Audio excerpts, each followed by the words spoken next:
राजयोग। राजयोग हमें क्या सिखाता है? राजयोग हमें स्वयं पर राज्य करना सिखाता है, राजाओं का राजा बनाता है, अपने कर्म इंद्रियों पर राज्य कैसे करना है वो बताता है। तो राजयोग, जैसे हम कहते हैं कि राजा बनना है, राज्य करना है, तो उसको माना हमें उसकी नॉलेज भी चाहिए। जैसे मान लो किसी मिल के आपने मालिक हो, तो मिल को कैसे चलाना है, मशीनरी को कैसे ठीक करना है, किसको कहाँ रखना है, किसको कहाँ बेचना है, वो उसको सारी आपको नॉलेज है। इसी तरह हमारी कर्म इंद्रियां हैं, तो कर्म इंद्रियों पर भी हमें राज्य करना है।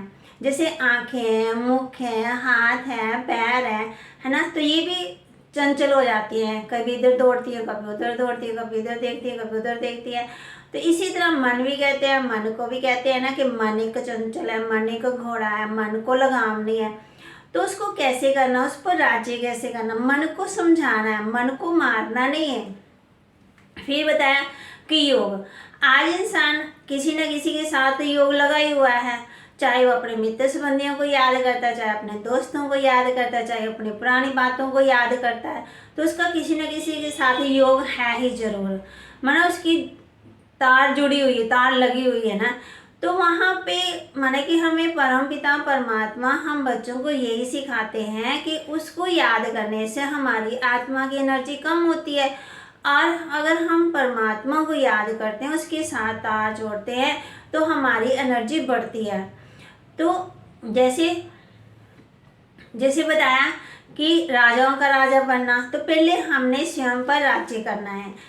जैसे देखो परिस्थिति आती है, परिस्थिति आई और गई, वो हमें बड़ा कुछ सिखा के जाती है, बड़ा कुछ दिखा के जाती है, बड़ा कुछ समझा के जाती है।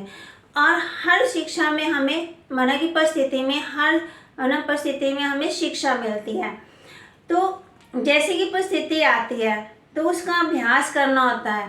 तो पहले हमने ये अभ्यास करना है कि मैं शांत स्वरूप आत्मा हूँ। ये नहीं कि परिस्थिति आई तो तब मैं सोचूंगी मैं शांत स्वरूप आत्मा हूँ, शांत स्वरूप आत्मा, तब हम शांत स्वरूप नहीं बन सकते हैं। तो इससे पहले हमने शांति का अभ्यास करना, माना पहले हम गुस्सा आ रहा है तो गुस्से के समय थोड़ी हम शांत हो सकेंगे, तो पहले ही उसका अभ्यास करना है। फिर जैसी परिस्थिति आएगी उस वक्त हम सोचें कि मैं ज्ञान स्वरूप आत्मा हूँ, है ना, मैं शक्तिशाली आत्मा हूँ, तो ऐसे बन सकते हैं? नहीं। तो उसका अभ्यास छोटी छोटी बातों में पहले ही करना है। ड्रामा की पॉइंट बाबा ने हम बच्चों को समझा दिया है।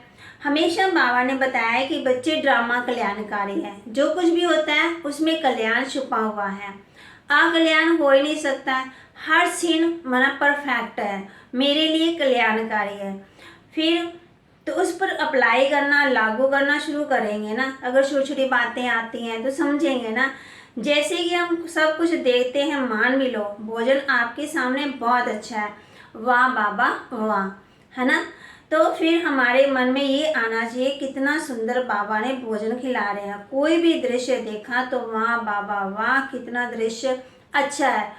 तो फिर उसमें क्या होगा कि हमें आदत पड़ जाएगी ना छोटी छोटी बातों में कहने की, फिर वाह वाह निकलना स्वाभाविक हो जाएगा ना। फिर लेकिन जब ये एक संस्कार बना देंगे तो कोई भी परिस्थिति समस्या आएगी तो मुख से क्या निकलेगा? वाह निकलेगा ना। फिर तो बहुत अच्छा, बहुत सुंदर, जैसे ही बहुत सुंदर निकलता है तो अंदर से आएगा अरे, तो ये गुस्सा उस वक्त आना चाहिए था लेकिन नहीं आया, लेकिन मुख से क्या आया, क्या निकला उस वक्त? वाह निकला ना। तो मेरी जो परिस्थिति, वो मेरा मन, मेरा गुस्सा, वो क्या हो गया? शांत हो गया। आप ये मत सोचो कि हाँ जब गुस्सा आए तो मैं कहूँ मैं शांत स्वरूप आत्मा, मैं शांत स्वरूप, तो बन जाएंगे नहीं ना। फिर परमात्मा बाबा भी हम बच्चों को यही बताते हैं, क्योंकि बाबा ने कहा है कि हर दृश्य अंदर कल्याण समाया हुआ है। तो फिर हमारा देखने का नज़रिया बदल जाएगा। नेगेटिव दृष्टिकोण से देखने की बजाय फिर हम पॉजिटिव दृष्टि से देखना शुरू कर देंगे, नज़रिए से वाह। तो मैंने कह दिया अब इसमें वाह वाह क्या चीज़ है, कोई भी चीज़ है उसको देखो कैसे है ये वाह वाह, क्या सिखाने आई। क्योंकि कोई भी परिस्थिति आती है तो वो आपको अनुभवी बनाने के लिए आती है, कुछ सिखाने आती है, या कुछ देखने देने के लिए आती है, दिखाने के लिए आती है, कोई अवसर देने के लिए आती है, माना कुछ ना कुछ सिखा के। परिस्थिति आई और गई, और हम क्या करते हैं, परिस्थिति के बारे में सोचते, आई थी आई थी आई थी, कब आई थी, 20 साल पहले आई थी, 15 साल पहले आई थी ना। तो इससे हमने क्या सीखना है, माना हर परिस्थिति में कुछ ना कुछ सीखना ही सीखना होता है ना। इसलिए जैसे भी कोई भी दृश्य सामने आए तो मुख से निकलना चाहिए वाह वाह वाह वाह।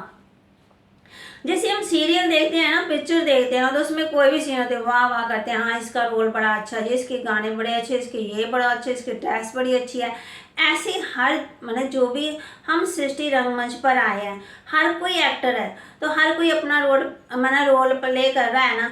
तो उसमें भी मुख से क्या निकलना चाहिए, वाह इसका रोल बड़ा अच्छा है, इसकी ड्रेस बड़ी अच्छी, इसके बोल बड़े अच्छे, इसकी एक्टिंग बड़ी अच्छी है। उस समय ये नहीं हम सोचते हैं। तो बाबा देखो हम बच्चों को यही सिखाते हैं ना कि बच्चे हर एक का रोल एक्यूरेट है, हर एक ने अपना रोल माना जो भी है ना डायलॉग उसके एक्यूरेट है। तो किसी के लिए हम बुरा शब्द बोल ही नहीं सकते हैं ना। फिर बाबा हम बच्चों को बताते हैं कि आपको पता चलेगा कि परिस्थिति आई तो ये आते मुझे कौन सी शिक्षा दे के गई, सीख दे के गई, किस बात में मुझे अनुभवी बना कर गई। तो ये जितना अनुभव आप प्राप्त करते जाएंगे उतना अनुभव फाउंडेशन मजबूत होता जाएगा आपका।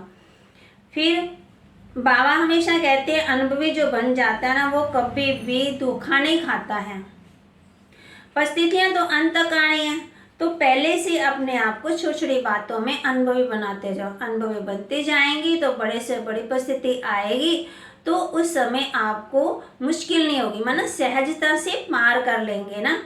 फिर उसको हैंडल कर सकेंगे, फिर उस पर नियंत्रण कर सकेंगे, माना छोटी सी परिस्थिति पर। तो माना कई बार छोटी बात होती तो बड़ी बन जाती है, बड़ी बात को हम छोटा बना लेंगे। फिर बाबा हम कहते हैं ये बहुत काल का अभ्यास छोटी छोटी बातों पर किया जाना चाहिए, है ना।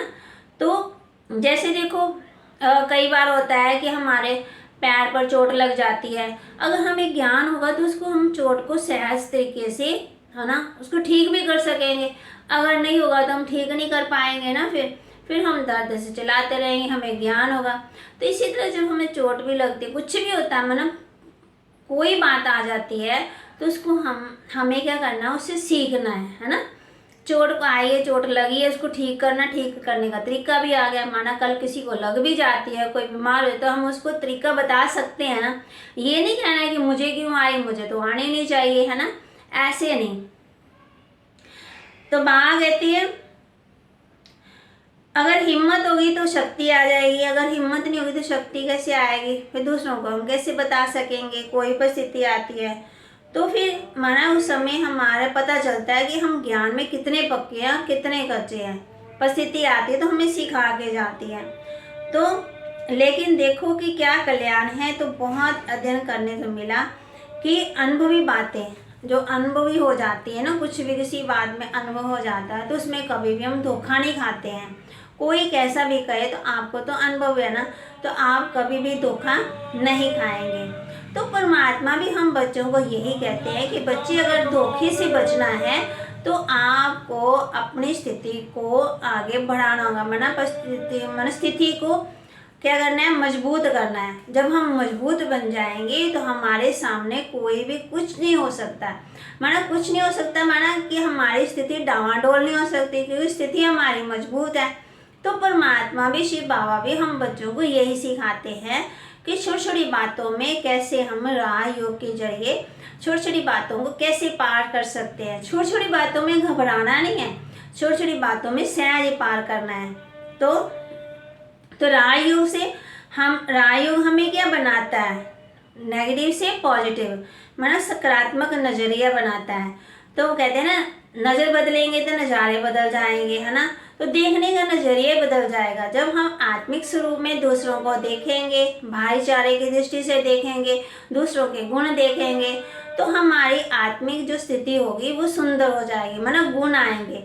आज मैंने किसी के अंदर 5 अवगुण देखे, है ना, तो मेरे अंदर आ गए। कल मैंने किसी के 10 अवगुण देखे तो मेरे अंदर आ गए। तो मतलब कि मैं कमज़ोर होती गई ना। फिर दूसरों का वर्णन भी कर रही हूँ, जब वर्णन कर रही हूँ तो फिर हमें दुख भी हो रहा है, फिर बोझ भी चढ़ रहा है ना, तो परमात्मा भी हम बच्चों को यही सिखाते हैं कि बच्चे जितना हो सके अपनी आत्मिक स्मृति में रहो, अपनी कर्म इंद्रियों पर राजा बनो। जब हम राजा बनेंगे तो राज्य कर सकेंगे।